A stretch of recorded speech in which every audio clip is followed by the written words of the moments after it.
Hello friends, সকলকে জানাই good afternoon. আজকে আমি গানের একটা টিউশনে এসেছি বাবার বাড়িতে। আর আমি যেখানে সবসময় আসি, বাবার বাড়ি এলেই আসি মায়ের সাথে, সেটা হচ্ছে যে আমাদের কাছাকাছি একটা মাঠ আছে, সেটা নাম খুব বিখ্যাত একটা নাম, ভূতভাঙা। যে আগে নাকি বলতো ভূতেরা লড়াই করতো। এ নিয়ে আমি আগেও ভিডিও করেছি, কিন্তু তোমাদের কাছে দেখাবো যে আলু খোলার পর বাদাম বসিয়েছে আর কত জ্বালানি পোড়ানো হচ্ছে, পুরো মাঠটাই তোমাদেরকে দেখাই। যারা শহরাঞ্চলে আছে, আমার অনেক ফ্রেন্ডসরাও রয়েছে, তারাও বলো যে গ্রামাঞ্চলের উনানে রান্না করা থেকে শুরু করে একটু চাষবাসের জমিপত্র দেখতে ওরা খুব ভালোবাসে, সেই জন্যই ভিডিওটা করা। অবভিয়াসলি যারা গ্রামের দিকে থাকো তাদের কাছে এটা নর্মাল ফ্যাক্ট, তো দেখতে থাকো।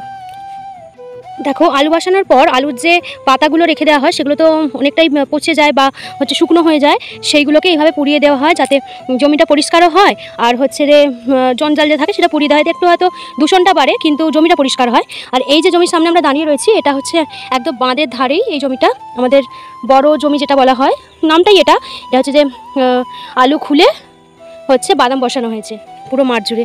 আর মা সেই দূরেতে চলাফেরা করছে, দেখে দেখে যাচ্ছে।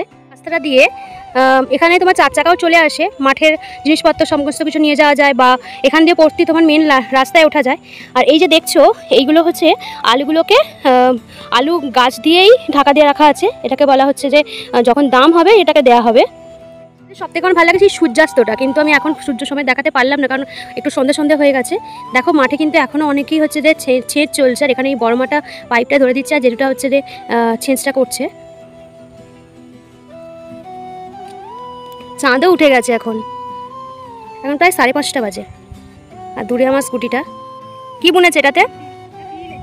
কোনটায় তিল আর এইটায় বাদাম? কিন্তু তিল তো গাছ ফোটেই না, ভালো হয়ে যাবে। ওই দূরের কাকুটা বলছে নাকি এটা আস্তে আস্তে ফুটে যাবে, একদম কিছুই ফোটে নে, খুব অল্প অল্প একটু একটু ফুটেছে। তোমার মাঠ দেখা কমপ্লিট? কোন মাঠটা? মা অন্য মাঠ দেখতে যাচ্ছে। আরও একটা জমি ঘুরে আসি, তোমাদেরকেও দেখাবো।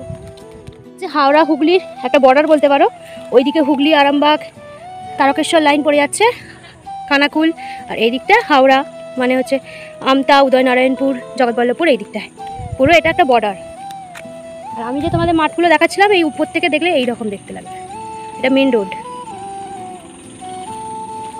মা এখনও ঘুরে ঘুরে মাঠে মাঠে ঘুরছে।